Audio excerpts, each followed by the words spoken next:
Hello friends, welcome to my channel. ఎలా ఉన్నారు మీరు? ఈరోజు నేను ఒక వ్లాగ్ చేస్తున్నాను. కొంతమంది రిక్వెస్ట్ చేశారండి వ్లాగ్ చేయమని, అందుకని వారి కోసం నేను వ్లాగ్ చేస్తున్నాను. ఈ వ్లాగ్లో ఏంటంటే వీక్లీ నైట్ కిచెన్ క్లీనింగ్ ఎలా చేసుకుంటాను, అలాగే నెక్స్ట్ మార్నింగ్ వర్క్ ఎలా ఉంటుంది నాది అనేది కూడా ఈ వ్లాగ్లో నేను చూపించబోతున్నాను. ప్రతి వారం నేను ఇలానే క్లీన్ చేసుకుంటానండి. మొత్తం ఇదంతా కూడా స్టవ్ ముందు సోప్తో మొత్తం ఇదంతా క్లీన్ చేసుకున్న తర్వాత నేను క్లాత్తో తుడిచేస్తాను. ఎందుకంటే నేను మామూలుగా వాటర్ వేసి మొత్తం క్లీన్ చేయనండి. వాటర్ వేస్తే స్టవ్ అంతా కూడా పాడైపోతుందని, లోపలంతా కూడా తుప్పెక్కుద్దని నేను వాటర్ వేసి చేయను. నార్మల్గానే మొత్తం క్లాత్తోనే తుడిచేసేసుకుంటాను. ఆ తర్వాత కిచెన్ గట్టు దగ్గర ఉన్న ఇదంతా గోడ ఉంది కదండి, ఇదంతా కూడా సోప్ పెట్టి మొత్తం క్లీన్ చేసేసుకుంటాను. ఇలా క్లీన్ చేసేసుకున్న తర్వాత నేను వాటర్తో మొత్తం క్లీన్ చేసుకుంటాను. నార్మల్గా క్లాత్తో మాత్రం నేను తొడవను, ఎందుకంటే ఇట్లా మొత్తం ఎప్పటికప్పుడు మనం సోప్ వాటర్తో క్లీన్ చేసుకొని వాటర్తో మనం చేసుకుంటుంటే వీక్లీ 1 టైం అయినా కనీసం మనం చేసుకుంటే క్రిమి కీటకాలు అనేవి మన కిచెన్లో ఎక్కువగా ఉండవు. అందుకని నేను ప్రతి వారం నేను ఇలానే చేసుకుంటుంటాను. అయితే మామూలుగా అయితే ప్రతిరోజు అయితే గట్టు ఇదంతా కూడా మామూలుగా క్లీన్ చేసుకుంటానండి. వీక్లీ 1 టైం అయితే ఇలా పూర్తిగా మన స్టవ్ వెనకాల ఉన్న ఈ గోడ కానీ ఈ గట్టు కానీ మొత్తం క్లీన్ చేసుకుంటాను. నా ఛానల్ని కొత్తగా చూస్తున్నట్టయితే, ఇంకా మీకు నచ్చినట్టయితే నా ఛానల్ని సబ్స్క్రైబ్ చేయండి, ఇంకా లైక్ చేయండి, షేర్ చేయండి. ఆ తర్వాత ఈ కిచెన్ గట్టు ఉంది కదండి, ఇదంతా కూడా మొత్తం సోప్ వాటర్తో క్లీన్ చేసేసుకుంటాను. క్లీన్ చేసేసుకున్న తర్వాత వాటర్తో క్లీన్ చేసుకుంటాను. నార్మల్గా అయితే నేను క్లాత్ పెట్టి చేయనండి, ఇలా వాటర్ పెట్టి చేసుకుంటే మొత్తం క్లీన్ అవ్వద్దని నేను ఇలా చేసుకుంటాను. ఎప్పుడైనా సరే మనం మొత్తం వర్క్ అంతా అయిపోయిన తర్వాత నైట్ టైం ఇదంతా క్లీన్ చేసేసుకొని మొత్తం మన డిషెస్ అన్నీ కూడా క్లీన్ చేసి పక్కన పెట్టుకుంటే చాలా తొందరగా అయిపోతుంది వర్క్. నాకు తెలిసి నేను అలానే చేసుకుంటాను ఎప్పుడు కూడా. ఎందుకంటే మార్నింగ్ లేచిన తర్వాత ఆ పాత్రలన్నీ ఉండడము, ఇంకా ఇదంతా క్లీన్ చేసుకోవాలంటే, ఎందుకంటే మార్నింగ్ లేచిన వెంటనే మనకు కాస్తంత ఇదిగా ఉంటుంది కదండి. అలా మనం నైట్ టైం అయినా సరే ఇలా మొత్తం చేసేసుకుంటే మనకి కొంచెం భారం అనేది తగ్గుద్దని నేను అనుకుంటాను. నేను మాత్రం ఇలానే చేసుకుంటానండి. ఇలా అయితే నాకు చాలా ఫ్రీ అన్నట్టు అనిపిస్తుంది మార్నింగ్ లేచేసరికి. అంటే కిచెన్ ఇలా చూసేసరికి మొత్తం క్లీన్గా ఉండడము, మన పాత్రలన్నీ కూడా క్లీన్గా ఉండడము, ఇంకా సగం పని మనకు తగ్గినట్టు అనిపిస్తుంది నాకు. అయితే నేను పాత్రలు ఎప్పటికప్పుడు క్లీన్ చేసేసుకుంటానండి. ఉదయం టిఫిన్ అయిన వెంటనే నేను పాత్రలని క్లీన్ చేసుకుంటాను. తర్వాత మళ్ళీ ఈవినింగ్ టైంలో కూడా మళ్ళీ ఒకసారి క్లీన్ చేసుకుంటాను. నైట్ టైం ఇలా మళ్ళీ క్లీన్ చేసుకుంటాను. అందువల్ల పాత్రలు కూడా నాకు చాలా తక్కువ పడతాయి, ఎక్కువ మాత్రం ఉండవు. అప్పుడు అలా చేసుకుంటేనే కదండి కొంచెం పాత్రలు తక్కువ ఉంటాయి, చాలా ఫాస్ట్గా అయిపోద్ది, కొంచెం శ్రమ అనేది కూడా ఉండదు. నాకు తెలిసి నేను ఇలానే చేసుకుంటాను, నాకు చాలా ఫ్రీగా అనిపిస్తుంటుంది ఇలా చేసుకుంటుంటే. అందుకే మీతో ఇదంతా కూడా షేర్ చేసుకుంటున్నాను. అయితే హెల్త్ బాగోకపోతే మనం ఏం చేయలేమండి, ఎందుకంటే అది వేరే విషయం అనుకోండి. మామూలుగా ఉన్న టైంలో అనుకోండి మనం ఇలా మొత్తం కూడా క్లీన్ చేసేసుకుంటే చాలా రిలీఫ్గా ఉంటుంది. ఎంత టైం అయినా సరేనండి, నేను నైట్ టైం మాత్రం మొత్తం ఇదంతా క్లీన్ చేసి కానీ నేను పడుకోను. ఇలా యాప్రాన్ తొడుక్కుంటానండి. నార్మల్గా అయితే బట్టలన్నీ కూడా ఖరాబ్ అయిపోతాయని నేను ఇలా యాప్రాన్ తొడుక్కొని మొత్తం ఇదంతా కూడా క్లీన్ చేసేసుకుంటాను. మీరు ఎలా చేసుకుంటారండి? మీ డైలీ వర్క్లో వీక్లీ టైంలో ఇలానే చేసుకుంటారా, లేకపోతే వేరే విధంగా చేసుకుంటారా అన్నది కూడా నాకు ఒకసారి కామెంట్ పెట్టండి. ఇంకా ఈ వీడియో మీకు నచ్చిందా లేదా అన్నది కూడా నాకు ఒకసారి కామెంట్ పెట్టండి. అయితే మార్నింగ్ లేచిన వెంటనే ఇదంతా చూసేసరికి ఎలా అనిపిస్తుందండి, మనకి చాలా చిరాకుగా అనిపిస్తుంది, జంజాటంగా అనిపిస్తుంది. లేచిన వెంటనే ఇక ఆదరా బాదరా అంటూ వర్క్ చేయాల్సి వస్తుంది. అసలుకైతే నాకైతే చాలా చిరాకు వచ్చేస్తుంది ఇలా చూస్తే మాత్రం. అందుకని నైట్ టైం మొత్తం ఇలా చేసేసుకునేసి మనం కాస్తంత రిలీఫ్ అయిపోతే ఉదయానికల్లా మనం లేచిన వెంటనే కాస్తంత ఫ్రెష్గా అనిపిస్తుంది మనకి ఇదంతా చూసేసరికి. నేనైతే ప్రతిసారి ఇలానే చేసుకుంటానండి. వీక్లీ మాత్రం ఇలా మొత్తం కూడా గట్టు కానీ ఇదంతా చేసుకుంటాను. మామూలు టైంలో అనుకోండి ఈ పాత్రలు ఇవన్నీ కూడా క్లీన్ చేసేసుకొని ఇలా పెట్టేసేసుకుంటాను. అప్పుడు చాలా వరకు ఫ్రెష్ అయిపోయినట్టు ఉంటుంది. ఇక నాకు ఇదంతా కూడా వాష్ చేసేసుకుని నేను ఆ తర్వాత ఇదంతా కూడా సర్దుకుంటాను. సర్దుకున్న తర్వాత నేను ఇక తర్వాత పడుకుంటాను. ఇక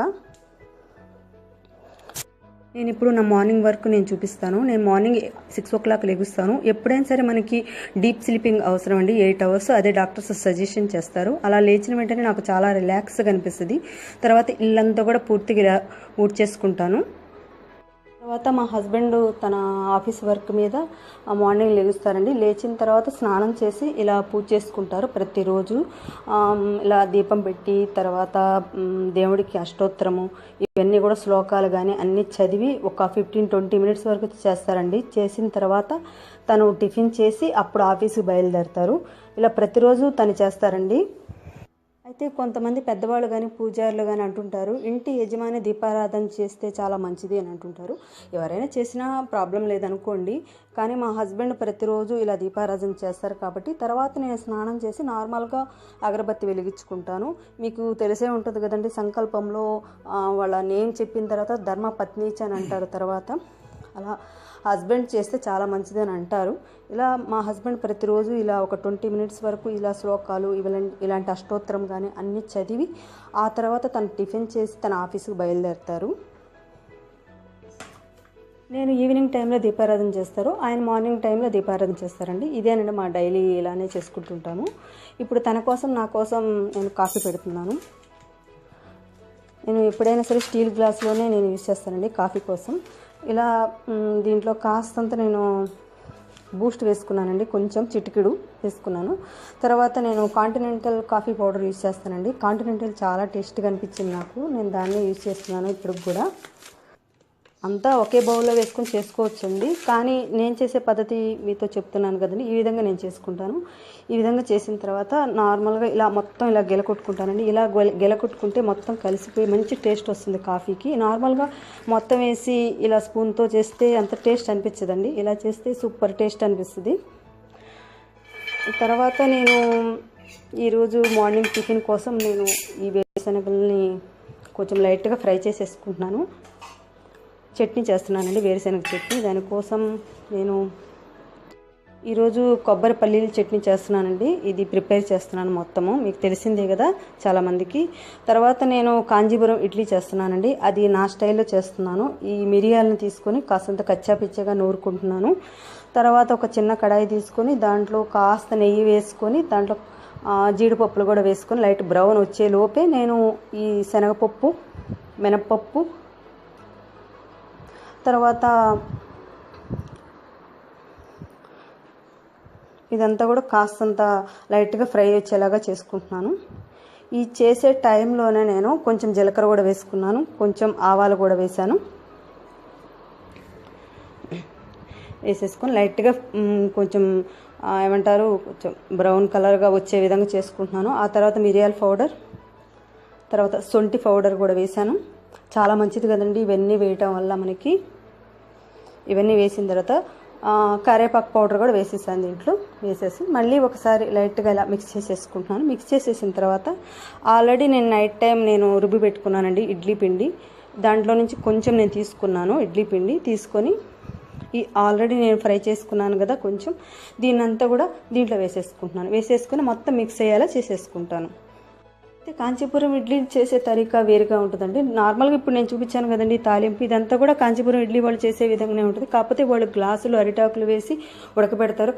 కాకపోతే ఇక్కడ మనకు దొరకవు కాబట్టి ఏం చేయలేను. కాబట్టి నా స్టైల్లో నేను చేసుకుంటున్నాను. ఈ ఇడ్లీ ప్లేట్లో మొత్తం ఇడ్లీ పిండి అంతా కూడా సర్దుకునేసి ఒక 15 మినిట్స్ వరకు బాయిల్ చేసేసుకుంటే మనకి ఇడ్లీలు తయారైపోతాయి. ఈలోపుగా నేను పచ్చడి తయారు చేసుకుంటాను. ఆ తర్వాత ఒక చిన్న కడాయి తీసుకున్నాను, దాంట్లో ఆయిల్ వేసుకున్నాను. ఇది పల్లీల చట్నీకి అని చెప్పాను కదండి. దీంట్లోకి నేను వెల్లుల్లిపాయి, శనగపప్పు, మినప్పప్పు, పచ్చిమిర్చి, నువ్వులు కూడా వేయించేసేసుకొని తీసుకున్నాను. ఎవరి పద్ధతిలో వాళ్ళు చేసుకుంటారు. ఇలా మొత్తం గ్రైండ్ చేసేసుకున్న తర్వాత దీనికి తాలింపు పెట్టేసుకుంటాను. చట్నీ రెడీ అయిపోయినట్టేనండి. ఇప్పుడు ఇదంతా కూడా నా పద్ధతిలో నేను చేసుకుంటున్నానండి. మరి మీరు ఏ పద్ధతిలో చేసుకుంటారన్నది నాకు కామెంట్ పెట్టండి. ఇదిగోండి ఇలా అయిపోయింది. మొత్తం ఇడ్లీలన్నీ కూడా సర్వ్ చేసుకోవడం. ఇక మొత్తం ఇలా సపరేట్ చేసేసుకుంటున్నాను. చేసుకున్న తర్వాత పల్లీల చట్నీతో మనం సర్వ్ చేసుకుంటే అయిపోయినట్టే. మీరు కూడా ట్రై చేయండి ఇడ్లీలు తయారు చేయడం. ఎందుకంటున్నానంటే చాలా హెల్దీ ఇడ్లీ అని చెప్తాను. ఎందుకంటే దీంట్లో మిరియాల పౌడర్, జీలకర్ర, శొంఠి, మరి మార్నింగ్ ఇలాంటి ఇడ్లీలు తింటే మనకి జీర్ణశక్తికి చాలా మంచిది కదండి. మరి మీరు కూడా ఒకసారి ట్రై చేసి ఎలా ఉంది ఏంటి అన్నది నాకు మీరు కామెంట్ పెట్టండి. Thank you.